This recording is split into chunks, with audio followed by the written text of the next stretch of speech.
সুনীল গঙ্গোপাধ্যায়ের কবিতা সর্বহারা অবিশ্বাসী। আমার ঘনিষ্ঠ বন্ধুর স্ত্রী বেশ সেজেগুজে এসেছে, কিন্তু আমাদের সঙ্গে খেতে বসবে না।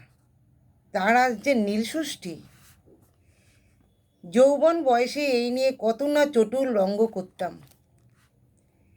এখন শুধু একটা পাতলা হাসি। অন্যের বিশ্বাসে নাকি আঘাত দিতে নেই। আর এক বন্ধু, যে প্রথম আমায় ছাত্র রাজনীতিতে টেনেছিল, তার আঙ্গুলে দেখি একটা নতুন পাথর বসানো আংটি। আমার কুঞ্চিত ভুরু দেখে সে দুর্বল গলায় বলল, শরীরটা ভালো যাচ্ছে না, তাই শাশুড়ি এটা পরতে বললেন, মুনস্টোন। না বলা যায় না। আমার মনে হলো এ যেন আমারই নিজস্ব পরাজয়। শ্রদ্ধেয় অধ্যাপকের বাড়ি মাঝে মাঝেই যাই তার আলাপচারি শুনতে। এখনও কত কিছু শেখার আছে।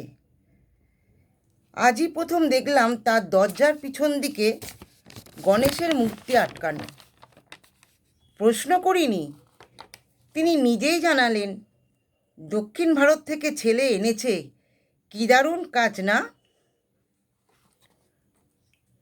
সুন্দর মূর্তির স্থান শোকেসের বদলে দরজার উপরে কেন বলিনি সে কথা।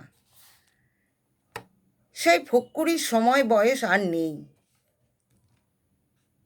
বয়স হয়েছে, তাই হেরে যাচ্ছি, অনবরত হেরে যাচ্ছি। অন্যের বিশ্বাসে আঘাত দিতে নেই, অন্যের বিশ্বাসে আঘাত দিতে নেই।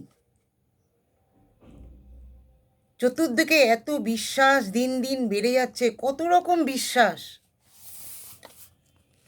যে গেরুয়াবাদী ঠিক করেছে পরধর্মের শিশুর রক্ত গড়বে মাটিতে আর চাটবে কুকুরে, সেটাও তার দৃঢ় বিশ্বাস। ধর্মের যে ধ্বজাধারী মনে করে মেয়েরা গান গাইলে গলার নলি কেটে দেওয়া হবে, টেনিস খেলতে চাইলে পরতে হবে বোরখা, সেটাও তার দৃঢ় বিশ্বাস। যে পেটে বোমা বেঁধে যাচ্ছে ধ্বংসের দিকে, যে পেশি ফুলিয়ে দেতো হাসি হেসে পদানত করতে চাইছে গোটা বিশ্বকে, এরা সবাই তো বিশ্বাসীর দল। সবাই বিশ্বাসী, বিশ্বাসী, বিশ্বাসী।